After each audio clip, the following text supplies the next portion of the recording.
This is title property. Do it again, there'll be holes. I'm not doing it again. I'm sorry. How far can you go to protect your private property? That's the question many people are asking after watching this tense moment caught on camera between a snowboarder and a Brighton property owner armed with a gun. News specialist Shelby Lofton joins us now. So Shelby, were you able to make it clear? Was the owner breaking the law? This snowboarder told me he started his day up within the resort boundaries, and then he and his friends made it into the backcountry. They said they dropped into the neighborhood where their Airbnb was, but they didn't see any signs posted about being on private property. As you can see, the snow is so high in some spots, it's hard to make out what the sign said. And then suddenly the snowboarder found himself face to face with an upset property owner. And he's standing there like out of a scary movie with this gun in hand looking straight at us. Snowboarder Lauren Richardson said he didn't see any warning signs before he found himself on this Brighton man's driveway. He says he's not the only one. Someone's gonna die, and we need to stop that. Defense attorney Steve Burton says property owners have the right to defend their turf within reason. If the other person has done something that makes you believe that you need to defend your property, then you can use force.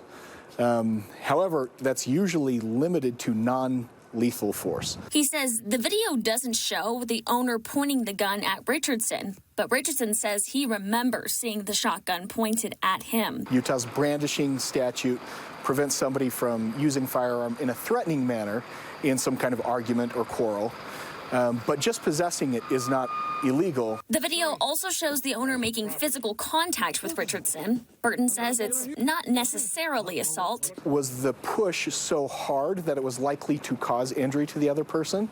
Or was it just a push and the other person didn't fall down, and so there's no harm, no foul? When Richardson is walking away, we hear, Do it again, there'll be holes. That's called a conditional threat, and you can tell somebody, listen, if this happens again, then I might take action.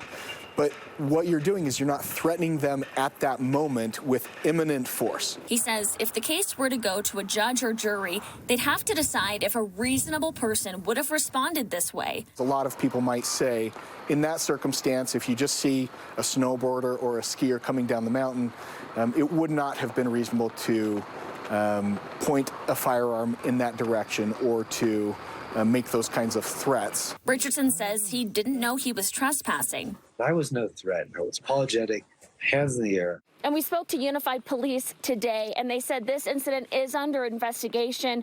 We're still waiting to hear if charges will be pursued. Up in Big Cottonwood Canyon, Shelby Lofton, KSL 5 News.